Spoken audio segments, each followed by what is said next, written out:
A paz, meu nome é Jonatas, seja bem-vindo ao meu canal. Nós estamos na leitura bíblica anual, dentro de um planejamento diário, com vídeos e comentários do texto dentro do planejamento da Bíblia cronológica.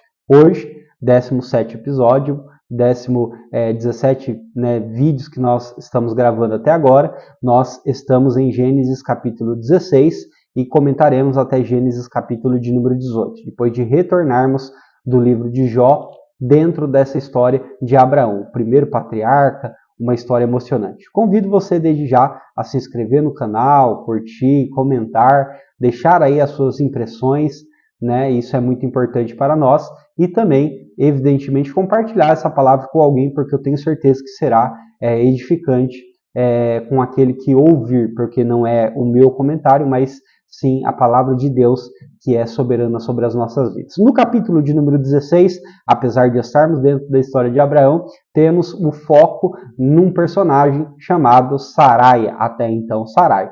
Sarai abre esse capítulo decepcionada, desesperançada em relação às promessas do Senhor, de modo que ela pega uma serva da sua casa, né? O nome dela é Agar, ela é egípcia, esse é um destaque que nós já retornaremos a ele, oferece a Abraão e fala assim, olha, o filho tenha relações com ela, né? E o filho que ela der será o filho dessa casa.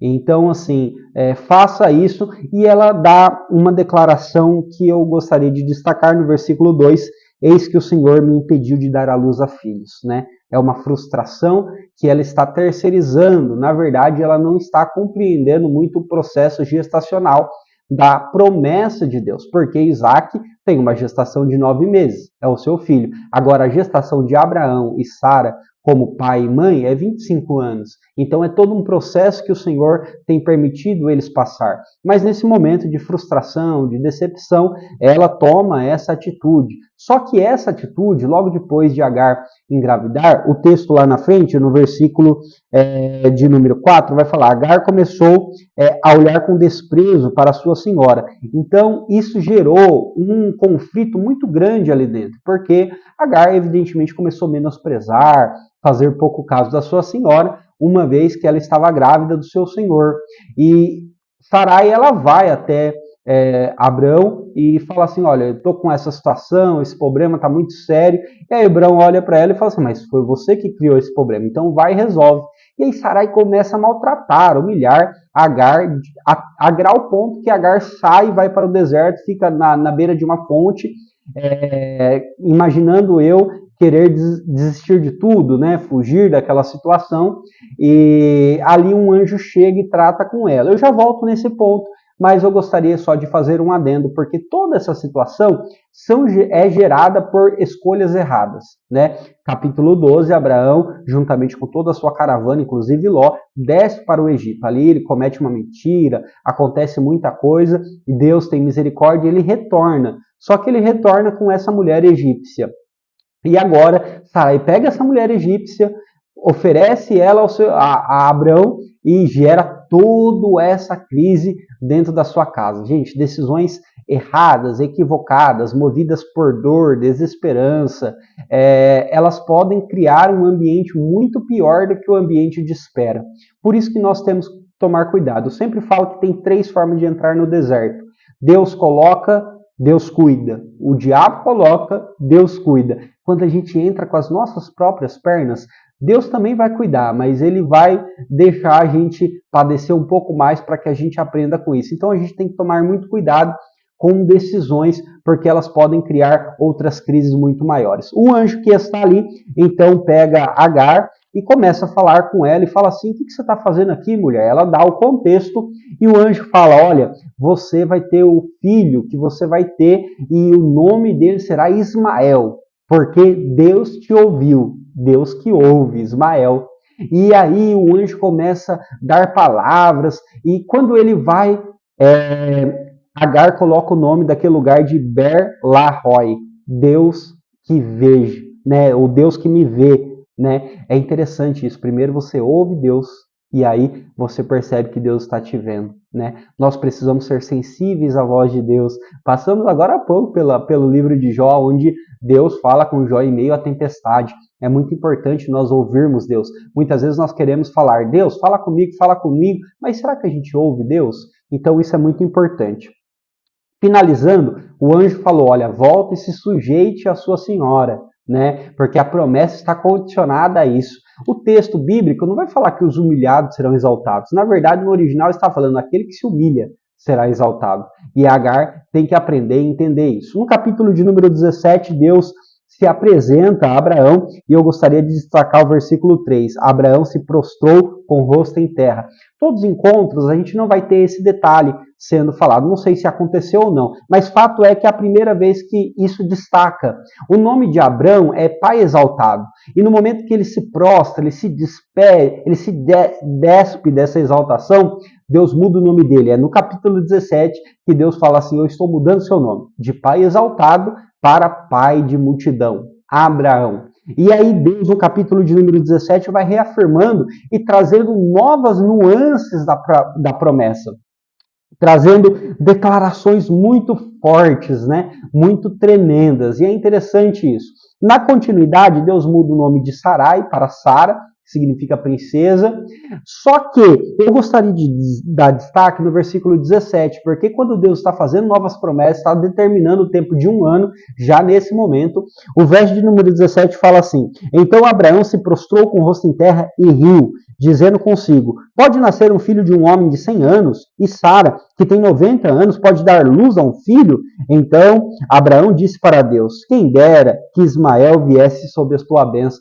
Olha aí, quem ri primeiro, né? As pessoas falam muito de Sara, que dá risada, mas Abraão que ri primeiro, e Deus determina o nome de Isaac já nesse capítulo, pelo riso de Abraão. Lá no próximo capítulo, Deus vai tratar com Sara também, mas a verdade é essa. E é interessante porque Deus, ele afirma para Abraão, Abraão, eu escutei a sua oração a respeito de Ismael e vou fazer dele uma grande nação. Lembrando que essa questão de Ismael e Israel permanece até os dias atuais, né? Nós vemos o conflito que é gerado por essa descendência, Ismael e Isaac, esse confronto. Mas vamos seguir. Deus, no capítulo 17, pede a circuncisão também a Abraão, né? E no final, nós vemos Abraão cumprindo esse voto, essa aliança de circuncisão. Deus, eu costumo falar que na Bíblia não existe nenhuma promessa incondicional. Deus é um Deus de reciprocidade. Não que ele precisa daquilo que nós fazemos, mas nós precisamos compreender que precisamos entregar algo para que Deus faça algo. Então Deus é um Deus de reciprocidade. Quando ele coloca o pacto de circuncisão, é como se Deus está falando assim, Abraão, você precisa me entregar algo. A tua descendência, a tua geração precisa entender esse conceito, dessa entrega, desse posicionamento, dessa até ferida. Tem um louvor que eu gosto muito que pede para que o Senhor fira o nosso coração, e é isso mesmo, nós precisamos entender, e até na graça, vemos o apóstolo Paulo falando que a circuncisão não é mais um órgão genital, mas é no nosso coração, e isso é muito interessante. Então, o capítulo 17 é muito rico. Para finalizar, nós temos o capítulo de número 18, que é muito importante.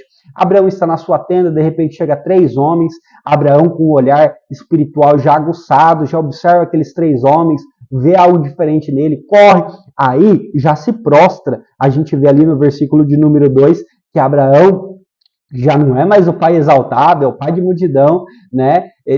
Se prostra e fala assim, olha, fiquem aqui, descansem, eu vou trazer alimento e tal. E Abraão vai lá, dá ordem para Sara, dá ordem para os servos, retorna. Quando ele retorna, esses 3 homens começam a reafirmar as promessas e enfatizar o ciclo de 1 ano para que Isaac se torne real, né? E o texto vai dizer que aí sim, Sara está atrás da porta ouvindo aqueles anjos e dentro dela ela dá uma risada. Sabe aquela risada que você dá internamente? E o anjo, um daqueles que estão lá na frente, brada, olha, você está dando risada, mas é isso mesmo, e vai se chamar Isaac pelo seu riso, né? Isaac significa riso, um riso de incredulidade, mas também um riso que se tornaria o riso de alegria, né? E nós precisamos entender isso. Então, Deus é aquele que vê a nossa desconfiança, o nosso riso até interno, né? É interessante que na continuidade desse texto, esses 3 homens passam por ali, mas eles estão indo em direção a Sodoma e Gomorra. E eles estão indo levar uma sentença. Existe aqui algo muito interessante. Se nós formos ver ali no versículo de número 16 em diante, que há um relato bíblico muito específico. É como se fosse uma conversa introspectiva de Deus.